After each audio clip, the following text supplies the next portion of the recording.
Assalamu alaikum students. So welcome to our next lecture. तो इस lecture में हम popular struggles in Nepal and Bolivia पढ़ेंगे। तो ये जो दो स्टोरीज़ आपके इस बुक में दिया हुआ है बच्चों, ये दो स्टोरीज़ है, ये बहुत ही जैसे हम कहेंगे एक सोर्स ऑफ इंस्पिरेशन है फॉर डेमोक्रेट्स के लिए। क्योंकि इस स्टोरी को पहले आप लोग चलो हम लोग पहले पढ़ेंगे, फिर आप लोगों को ये समझ आ जाएगा कि ये कितना इंस्पिरेशनल स्टोरी है फॉर डेमोक्रेट्स। सो यहाँ पे जो है पहला स्टोरी जो है नेपाल में है। नेपाल में मोमेंट फॉर डेमोक्रेसी के लिए एक मोमेंट हो गई थी इस चीज़ के बारे में। सो अप्रैल 2006 में नेपाल में एक बहुत ही बड़ा, यानी जैसे हम कहेंगे एक्स्ट्रा ऑर्डिनरी पॉपुलर स्ट्रगल जो है या पॉपुलर मोमेंट जो है इन 2006 में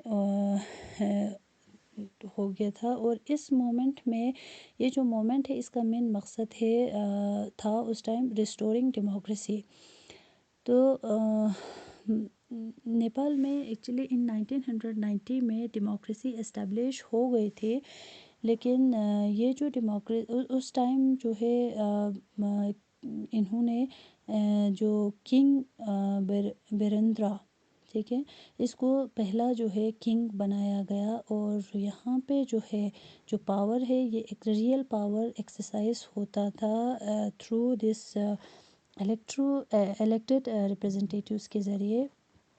लेकिन ये जो किंग बिरेंद्रा है इसने क्या किया, एक बहुत बड़ा ट्रांजिशन जो है यहाँ पे हो गई। ये जैसे absolute monarchy to constitutional monarchy, इस चीज़ को जो है इन्होंने एक्सेप्ट किया था किंग बिरेंद्रा ने। और लेकिन इन 2001 में किंग बिरेंद्रा का जो है डेथ हो गया। और उसकी वजह से जो नेक्स्ट किंग आया king Gyanendra the new king of Nepal, जिन्होंने डेमोक्रेटिक रूल्स को एक्सेप्ट करने के लिए ये तैयार हो गए थे। तो लेकिन क्या हुआ कि डेमोक्रेसी जो है उस टाइम एक इन्फेंसी स्टेज पे था, तो जिसकी वजह से यहाँ पे बहुत सारे वीकनेसेस थे। और ये जो डेमोक्रेसी है अनपॉपुलैरिटी इसका बहुत ज़्यादा था। तो इस वजह से इन्होंने क्या किया, इस चीज़ का फ़ायदा उठाया। तो इस अनपॉपुलैरिटी का या इस वीकनेसेस का फ़ायदा उठा के इन्होंने 2005 में बहुत सारे जो प्राइम मिनिस्टर है उनको डिसमिस कर दिया। और इनके जो इलेक्टेड पार्लियामेंट से इनको भी पार्लियामेंट है इसको भी डिसॉल्व कर दिया गया। तो इन चीज़ों की वजह से बहुत बड़ा मोमेंट्स जो है 2006 में शुरू हो गया। नेपाल के जो जैसे काठमांडू है नेपाल का जो कैपिटल अभी जो है, तो वहाँ पे क्या किया, जो जितने भी पार्टीज़ थे वहाँ पे इन्होंने एक अलायंस यानी 7 पार्टी अलायंस करके एक एसपीए जो है फॉर्म कर दिया। और इन्होंने इस चीज़ के अगेंस्ट या डेमोक्रेसी को रिस्टोर करने के लिए प्रोटेस्ट करना शुरू कर दिया। तो इसमें बाद में बहुत सारे ऑर्गेनाइजेशंस ने भी ज्वाइन कर लिया था। और दिन ब दिन जो है इसमें नंबर ऑफ़ प्रोटेस्टर्स जो है दिन ब दिन बढ़ते गए। और 21 अप्रैल को इसमें 5 लाख प्रोटेस्टर्स जो है इसमें शामिल हो गए। और इन्होंने किंग को जो है किंग गायनेंद्रा को एक अल्टीमेटम दिया। ये जो प्रोटेस्टर्स है इन्होंने अल्टीमेटम दिया और इन्होंने अपना 3 डिमांड जहाँ पे रखा था। पहला डिमांड जो है इसमें क्या है, रिस्टोरेशन ऑफ पार्लियामेंट के। और दूसरा डिमांड ऑल पार्टी गवर्नमेंट। और द थर्ड डिमांड इनका था न्यू कॉन्स्टिट्यूशनल असेंबली जो है न्यू कॉन्स्टिट्यूएंट असेंबली बनाने का।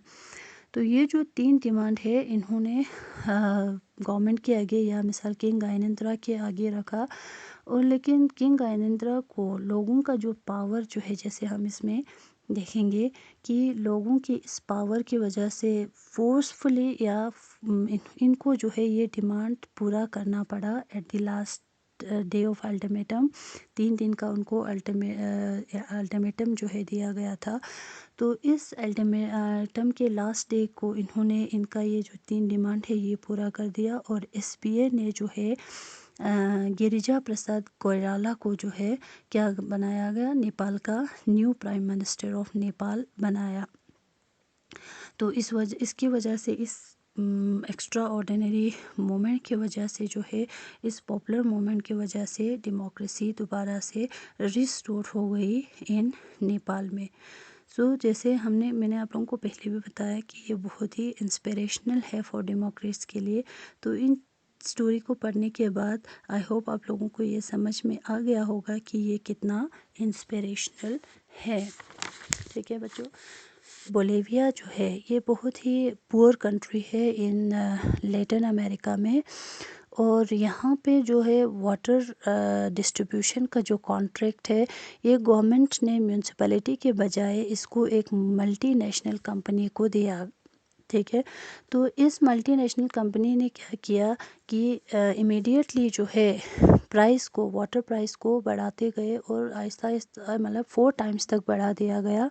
तो इस वजह से जो है, जहाँ पे बोलिविया में कुछ लोगों का जो इनकम, जिनका एवरेज इनकम 5,000 या 5,000 जिनका मंथली इनकम होते थे, उनको मंथली जो है वाटर बिल 1,000 तक जो है इनको बिल आने लगा। तो इस वजह से लोगों ने जो है, इसकी वजह से एक स्पॉन्टेनियस पॉपुलर स्ट्रगल जो है यहाँ पे शुरू हो गई, या इसकी वजह से ये जो स्ट्रगल जो है शुरू हो गया, प्रोटेस्ट जो है शुरू हो गए। तो इन जनवरी 2000 में बहुत सारे ऑर्गेनाइजेशंस जो है, बहुत सारे लीडर्स जो है, कम्युनिटी लीडर, सब ने जो है 4 डे जनरल स्ट्राइक जो है रखा। तो गवर्नमेंट जो है उस टाइम एग्री हो गई थी कि हम लोग इस चीज़ के ऊपर नेगोशिएट करेंगे। इसकी वजह से ये जो स्ट्राइक जो है ये बंद हो गई। लेकिन इसके ऊपर कोई एक्शन या कोई इसका रिज़ल्ट नहीं आया। तो उस वजह से अब इसके बाद जो है इन्होंने दोबारा से जो है स्ट्राइक करना शुरू किया। तो पुलिस ने जो है इनको बहुत ही ब्रूटली सप्रेस कर दिया इस एजिटेशन को। तो इन्होंने फिर से जो है अनदर स्ट्राइक जो है, दोबारा स्ट्राइक इन्होंने अप्रैल में जो है दोबारा से शुरू किया। तो गवर्नमेंट ने उस टाइम मार्शल लॉ इम्पोज कर दिया। लेकिन लोगों का जो पावर है वो नहीं रुका। लोगों का जो पावर, पीपल का जो पावर है, इन्होंने फोर्स कर दिया जो ऑफिशियल्स है एमएनसीज का या मल्टीनेशनल कंपनीज का, उनको यहाँ से भागने में मजबूर कर दिया। तो इसके बाद जो है गवर्नमेंट जो है इनके